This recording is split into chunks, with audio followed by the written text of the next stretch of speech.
Chapter 25. Caring for Needy Children.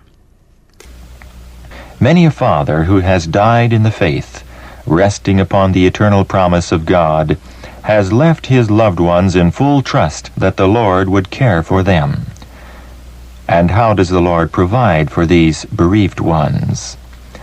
He does not work a miracle in sending manna from heaven.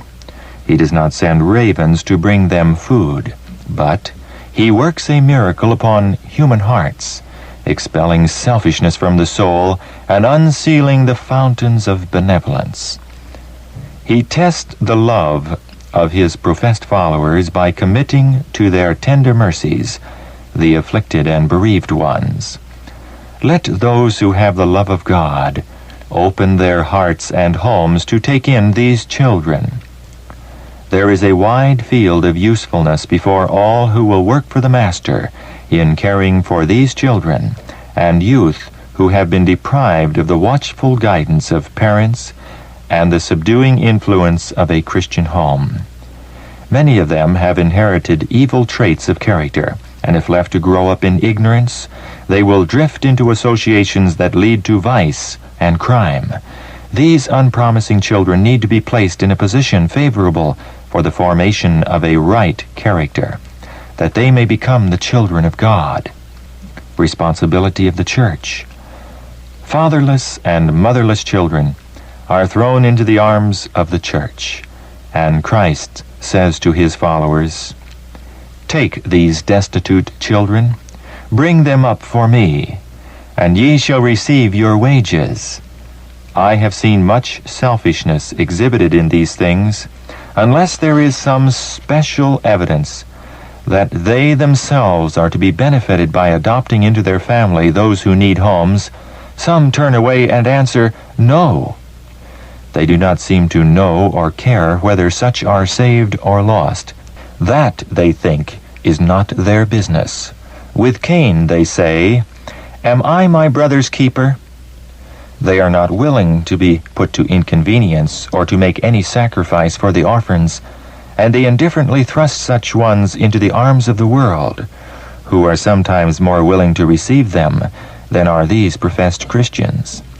In the day of God, inquiry will be made for those whom heaven gave them the opportunity of saving. But they wished to be excused, and would not engage in the good work unless they could make it a matter of profit to them. I have been shown that those who refuse these opportunities for doing good will hear from Jesus, "As ye did it not to one of the least of these, ye did it not to me." Please read Isaiah 58, verses 5 to 11. An appeal to childless couples. Some who have not children of their own should educate themselves to love and care for the children of others. They may not be called to go to a foreign field of labor, but they may be called to work in the very locality in which they live. In place of giving so much attention to pets, lavishing affection upon dumb animals, let them exercise their talent upon human beings who have a heaven to win and a hell to shun. Let them give their attention to little children whose characters they may mold and fashion after the divine similitude. Place your love upon the homeless little ones that are around you. Instead of closing your heart to the members of the human family, see how many of these little homeless ones you can bring up in the nurture and admonition of the Lord. There is an abundance of work for everyone who wants work to do. By engaging in this line of Christian endeavor, the Church may be increased in members and enriched in spirit. The work of saving the homeless and the fatherless is everyone's business. If those who have no children, and whom God has made stewards of means, would expend their hearts to care for children who need love, care, and affection, and assistance with this world's goods, they would be far happier than they are today. So long as youth, who have not a father's pitying care, nor a mother's tender love, are exposed to the corrupting influences of these last days, it is somebody's duty to supply the place of father and mother to some of them. Learn to give them love, affection, and sympathy.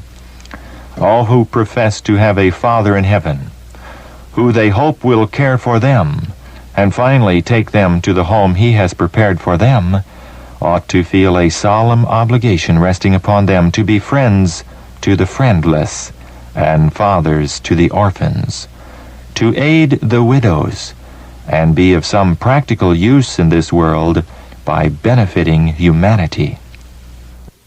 Should ministers' wives adopt children?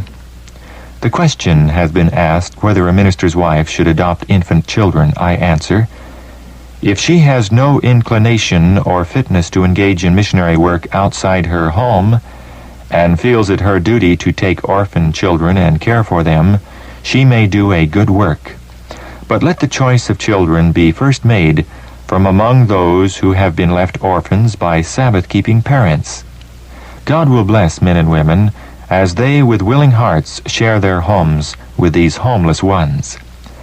But if the minister's wife can herself act a part in the work of educating others, she should consecrate her powers to God as a Christian worker.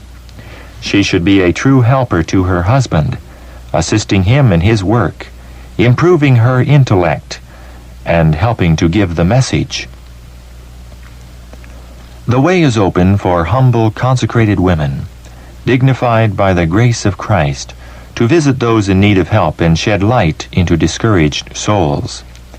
They can lift up the bowed down by praying with them and pointing them to Christ. Such should not devote their time and strength to one helpless little mortal that requires constant care and attention. They should not thus voluntarily tie their hands. As far as lies in your power, make a home for the homeless. Let everyone stand ready to act a part in helping forward this work. The Lord said to Peter, "Feed my lambs." This command is to us, and by opening our homes for the orphans, we aid in its fulfillment. Let not Jesus be disappointed in you. Take these children and present them to God as a fragrant offering. Ask His blessing upon them, and then mold and fashion them according to Christ's order. Will our people accept this holy trust? A test for God's people.